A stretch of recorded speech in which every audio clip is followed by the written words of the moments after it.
요즘 신통기획으로 인한 잡음이 심해지고 있는데요. 이슈를 독점하고 있는 3구역에서는 비대위가 생긴다는 말도 들리고요. 한번 냉정하게 재구성을 해보겠습니다. 처음에 공모전으로부터 시작이 되고 이후에 이어지는 각종 공람 공고와 이어서 용적률 사태가 터지고 밝혀진 것은 없는 혼란 상태가 지속이 됐습니다. 그러면서 전체 맥락을 파악하는 데 애를 먹었고요. 이번 신통기획은 시간이 가면서 비공식 루트로 내용이 하나씩 알려지는 상황인데 기본적으로 밝혀진 게 너무 없습니다. 구역별로 다른 협상 내용인 것도 그렇고 기본적인 도면과 기부 체납 내용 등이 공식적으로 밝혀지지 않았기 때문인데요. 그런 상태에서 공모전을 먼저 진행하면서 순서가 뒤틀렸죠. 공모전을 시작했던 6월로 돌아가 보겠습니다. 현재 일부 지역에서 나타난 숫자로 보았을 때 토지 기부 체납 10%는 구역별로 동일한 것 같고요. 6월까지는 각 구역 조합별로 서울시와의 협의에서 이상 징후가 없었다는 것인데요.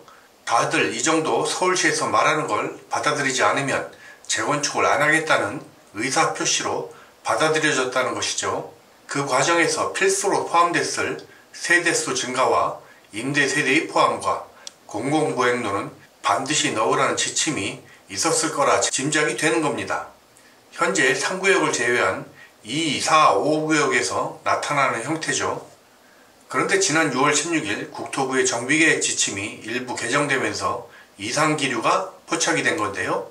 지난 영상에서 연역을 보셨듯이 6월 30일에 압구정 지구단위 계획을 공람 공고하고 국토부는 7월 4일 또다시 기부 체납에 대한 명확한 기준을 만들겠다고 공언을 합니다. 7월 11일 신통기획이 확정되었고요. 그럼 이 시점에서 각 조합의 입장을 생각해보죠. 6월 이전엔 어떠한 낌새도 없이 1년 반 이상 이어진 서울시와의 협의가 진행이 되었고 그 상태에서 공모전이 진행이 되었습니다. 이후의 상황은 제가 조합장이라도 지금 이게 무슨 상황인가 어리둥절할 수밖에 없는데요. 압구정은 신통계획이 확정되고 지구단위 계획이 확정고시가 되더라도 구역별로 구체적인 정비계획을 수립을 해야 합니다. 그것이 정말 중요한 거죠. 그것이 확정되기 전에는 공식적으로는 협의 단계인 겁니다. 제 판단으로는 압구정의 어떤 구역도 정비계획 수립을 확정 지을 만큼 결정적인 합의에는 이르지 못했다는 생각인데요. 속으로 예상은 하고 있었겠지만요. 이것이 진짜 결정적인 부분이에요. 현재 나온 신통기획은 조합들과 협의를 하긴 했는데 조합들도 당연히 받아들여야 할 수준이라 인식을 했다는 것이고 그런 상태에서 국토부에서 6월부터 기부 체납 부분에서 서울시를 압박하고 나서면서 변수가 생긴 겁니다. 각 조합들도 현재 혼란스러운 상황이라는 거예요. 국토부 말대로 된다면 기본 기부 체납 10% 역시 재고되어야 하고요. 한강 보행교나 덕계공원 같은 것도 불가능하죠. 법에 의하면 세대수 증가 역시 강요할 수 없고요. 이 부분에 대해서 향후 국토부가 용도 3위로 그칠지 아니면 빠른 시간 내 구체적인 지침을 정해서 바로 잡을지는 정확히 예측할 수가 없습니다.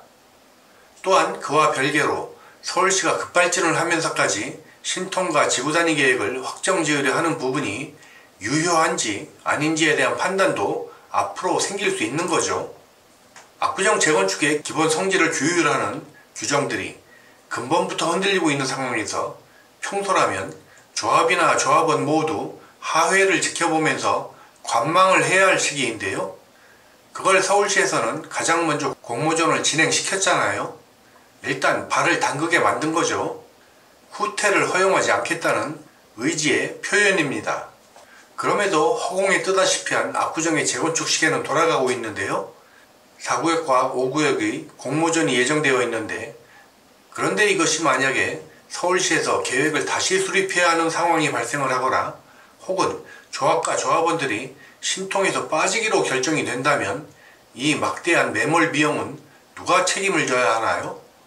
공모에서 당선된 회사들을 다음 계획에 같이 동행해서 할 수도 있겠지만 이미 정해진 회사들이 얼마나 새롭게 최선의 안을 내놓을 수 있을런지요? 하여튼 문제가 많은 공모전입니다. 그리고 가장 말이 많은 3구역을 점검해보면 타 구역 대비해서 나타난 수치로는 진짜 열악한데요. 기부 체납률이 타구역보다 7% 높은 17%이고요. 다른 곳에는 없는 한강 보행교와 덕계공원이 있고 구역 내 세대수 증가 또한 47%로 가장 높습니다. 그에 비해 공모전을 통해 나타난 건 타구역에 비해 70층을 넘는 층고뿐이었죠. 이 또한 서울시와 협의가 된 건지 아닌지에 대한 확인도 없는 상태고요. 그럼 저런 불리한 조건들을 꼴랑 층고 20여 층 더 높여주는 대가로 내야 하느냐 하는 것인데요. 말이 안 되는 거죠. 몇 차례 말씀드렸다시피 저는 이 말이 안 되는 상구역의 상황을 이렇게 생각하는 겁니다. 식사하다가 갑자기 식탁에 축구공이 날아들고 난장판이 되면서 식사가 중단된 상황이라고 말이죠. 오세훈 시장의 스타일은 어느 특정 구역을 다른 구역과 차별되는 지구로 묶고 그에 대해 층고와 영종률 인센티브를 주는 스타일인데요. 지금 이 방법의 실행이 마땅치 않게 된 거라 생각을 하는 겁니다. 요즘 상구역에서 비대위가 생긴다는 말도 들리던데요. 그럴 수도 있죠. 그런데 누구를 비난하려면 제대로 알고 비난을 해야 합니다. 지금 드러난 수치들은 말도 안 되는 숫자가 맞아요. 하지만 아직 모든 카드가 오픈된 게 아니거든요. 히든카드가 오픈이 되어야 모든 평가가 정당해지는 겁니다. 현재 상구역의 입장은 시간이 필요할 것 같은데요. 이럴 때 가장 큰 리스크는 분열입니다.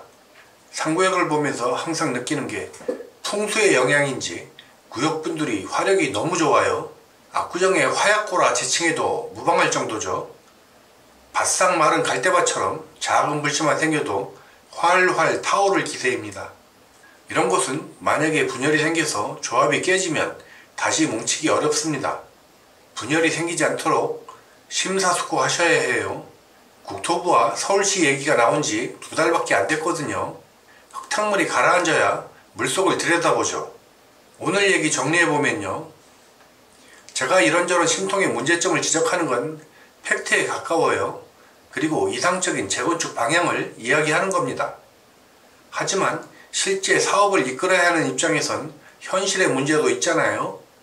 더구나 우리 애 점수는 국어와 영어 점수가 집계가 안 된 것이고 다른 애들은 총 집계가 끝난 점수인데 그걸 비교하면서 너는 왜 시험을 이것밖에 못 봤냐 하면 말이 안 되겠죠. 지금 돌아다니는 이런저런 문간들은 거의 이런 차원이에요. 의미 없는 수치를 비교하고 있는 거죠. 현 시점에서 조합원들에게 가장 중요한 건 그래도 단일 대우를 형성하면서 뭉치는 겁니다. 조합에 힘을 실어주면서 우리가 밀어줄 테니 서울시와 당당하게 협의하라고 얘기를 하는 거죠. 조합도 가능한 자료를 투명하게 공개하면서 이해를 구해야 하고요.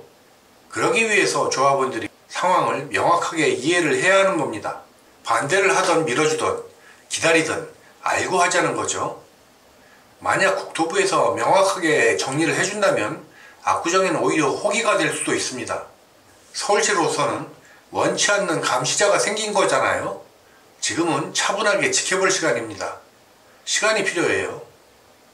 상구역도 재건축해야 하잖아요. 이만 마치겠습니다. 감사합니다.